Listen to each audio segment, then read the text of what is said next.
Wendy, you are here for a very special reason, which is the dream of any aspiring author, and this is your debut. It is. It is. It's my very, very first book, so I'm so proud to have it in physical form in my hands. So, yep. And it came out just the other day, right? Yeah, it just came out actually on Castlefest. So I've had it in my hands since 3 days before. How does it feel to have your own book in your hands? Yeah, it's amazing. I mean, this has been on my computer since 2018, and then to have it in paper form is very unreal. And I'm very proud of it. So How long have you been working on this? When did this adventure start? it started on the bike in 2018, and I'd seen Black Mirror recently. I was really a big fan. And I thought, can I make a short story that captures that feeling of future technology gone wrong?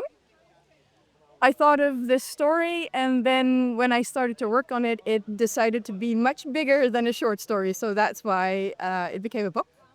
And you immediately started writing. Did you have any prior experience? Well, in regards to manuscript, this is my first experience, yes. But I did write a lot of short stories before, and I also participated in short story contests. So I do have some experience, but not with big manuscripts, so that's new. Yeah. So tell me about the technology and tell me about how it goes wrong.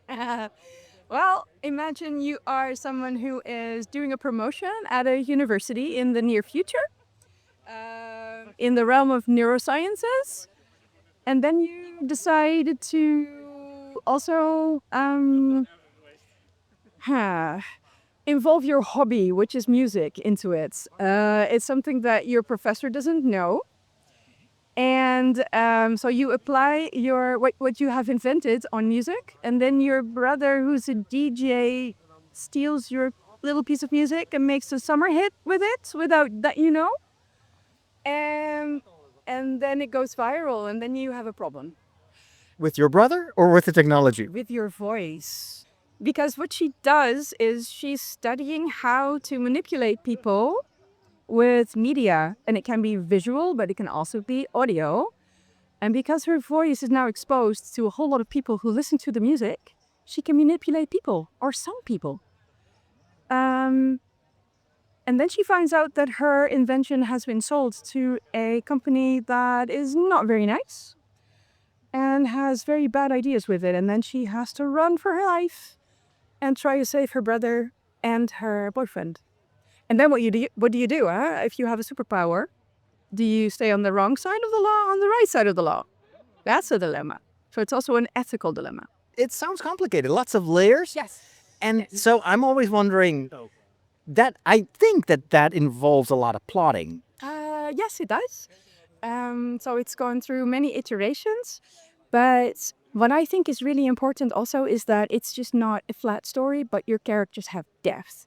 And that's why I put a lot of this ethical dilemma stuff in it. I'm very interested in things like that. And I think sci-fi is also a genre in which you can discuss things that are happening in the real world, but in a different way. So to make people think, I like that. Yeah. It is a mirror for the world in which we live. And I mean, those are the best stories that make you think. Yes, it is. I kind of, I don't know if you know Kelly van der Laan. Mhm. She is my writing buddy, and she and I have a little bit of the same writing style. Kelly also writes about themes like these, and we are kind of like sisters in that regard. That's nice to have a sparring partner about those themes because here at Castlefest, the majority of the books that are being promoted are fantasy. Yes. This is science fiction. Yes. So that's why I also ask when people are walking through the stand, like, what are you interested in? My fellow author next to me, he's doing epic fantasy. And when they say, yeah, and I'm like, okay, but I have a standalone futuristic action thriller thing. So you have a specific public, and sometimes there's a lot of those people around, and sometimes, like today, it's a lot of fantasy. But hey, I have fellow authors that have very, very beautiful books too, so then I just send them over there. Right. And this is day one, right? The book is here to stay. Yes. Yes, I hope so. Tell me about the writing process itself. So the idea came to you on a bike, which I don't think there's a more Dutch way to come up with a story. I guess. And then how did you go about? How much time did it take? What were your struggles? That is a story in itself. I started writing it in 2018. I had a plot session. I do sticky sessions, so I write the big points and then I try to fill in a little bit how it goes. Started writing, and then what is it that John Lennon said? Life is what happens when you make other plans. I got really, really ill. So it took me 2.5 years to pick it up again. So in 2021, I think I had the really first iteration. And then you start asking your friends who are also writers to take a look at it, get a lot of feedback, and then it's, iteration after iteration until you think it's good enough. So I think I sent it to Zilverspore in 2022. Yes.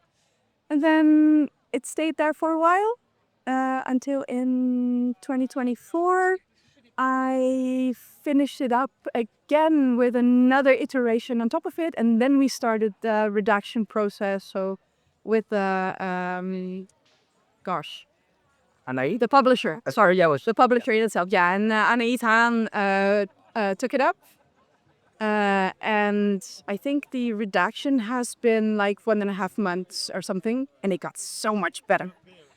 That is, that's amazing, really, because you think you have a really, really good manuscript, and then you get it back, and it's full of red dots and stripes and stuff, and you think, I suck, but you don't.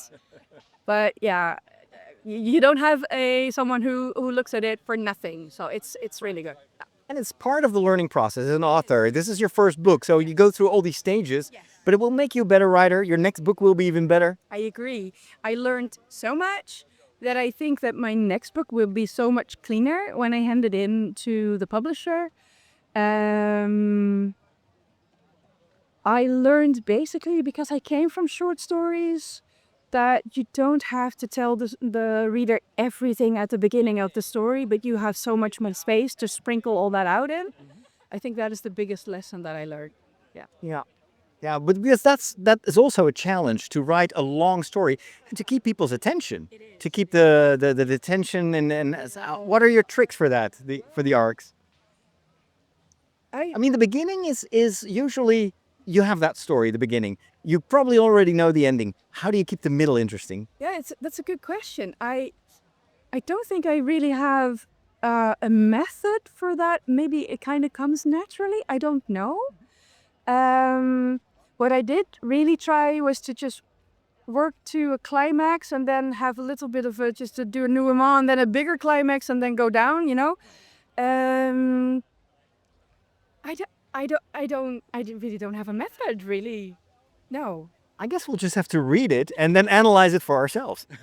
Yeah, yeah, well, that is the scary part, because, I mean, now it's here and I cannot change anything anymore, and my baby's out in the world. And you might get your first reviews. Yes, it's not mine anymore, it's the readers.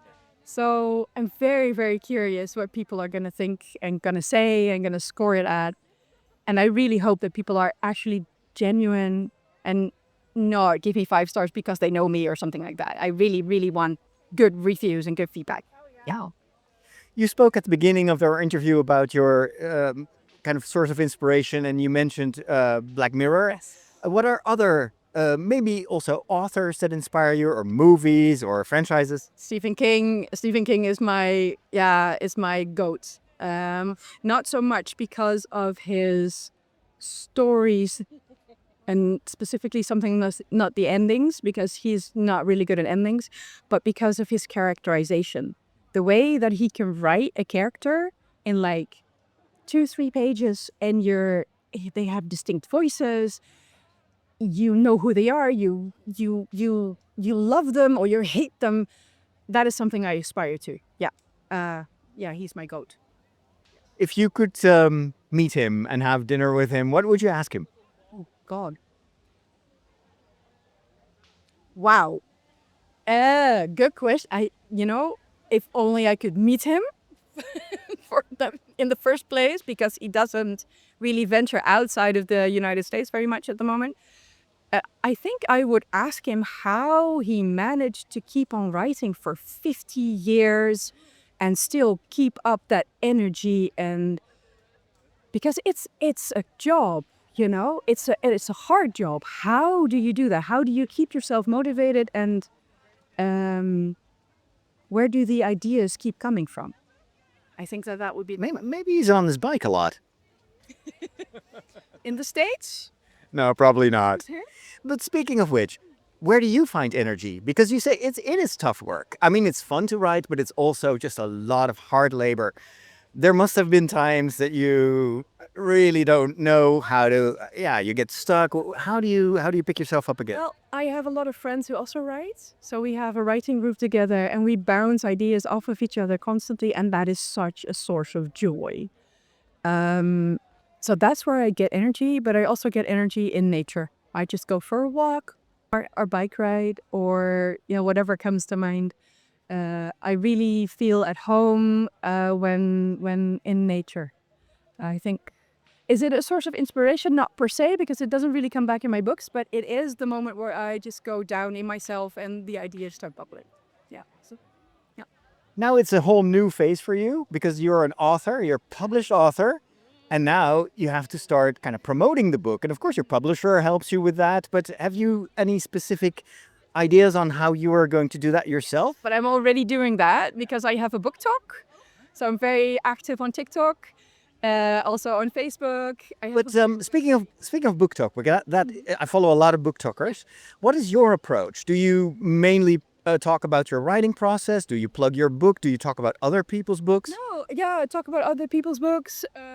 So I started out basically as a reviewer of books, and just, I don't know, made acquaintances in the BookTok community, specifically the Dutch BookTok community, because I want to promote Dutch authors, Dutch genre authors. Yeah, and now I've kind of shifted a little bit, of course, to plugging my own book, but also showing what Castlefest is and what my other authors do. So it's just general book content with a little bit of marketing. I know that there are quite a few authors that love writing, and they're maybe even self-published, but they hate marketing. They don't want to go on TikTok. They don't want to show their face. What would you tell them? Just do it. And you don't have to show their face. I mean, there are so many very popular BookTokers out there that just show their books on their hands and their voice. And also, if you really want to be successful and you want your work out there, you're going to have to do some promotion. It just doesn't sell itself. Sure, these events are wonderful, but it's just a moment in time. And building your own community is an amazing thing, because you also discover other authors again and other people that are interested. And I love community. I like collaborating with people and being in contact with people. So maybe it comes naturally for me too. But it's more than about, here's my book, buy it. But it is like, join my community, become part of my story. Yes, because if you just plug your book, people see right through you. They're like, you're just here for the money. And I don't want to be that. I want to be here for the community, for other authors as well, and indeed for the connection with readers and writers. So if you're not genuine, they're not going to trust you. Final question. You wrote a book about the future. What is your future going to look like 15 years from now? 15 years from now. Project yourself in the future. What does your career as a writer look like? Well, I would like to have more standalones like these, and specifically also in modern times. So I really like urban, modern sci-fi, but also magic. So maybe also fantasy. But I'm also a really prolific horror writer. Oh gosh, horror is such a horror word in English. So at least my next book is going to be a novella for Quasis, who's a different publisher. And it's going to be a horror novella. It's also a bit of a palate cleanser in a certain way, I guess. To do different things, yes. I don't think I am someone who will write large series. I like to do different quick projects. That's much more in my nature than a long series. Yes. Which also helps you to experiment with stuff and see what suits you best. And Yes, I love experimenting. I think that is why I started with short stories too, because it's just a quick way to experiment indeed. Yeah. well, it was really lovely to hear your enthusiasm about your book. Obviously, I mean, I would be proud as well. But it's also great. You had some great tips on how to build that community around your book, which I hope that a lot of viewers will appreciate. Yeah, me too. I hope so. If you want to read it, I mean, I have our own website.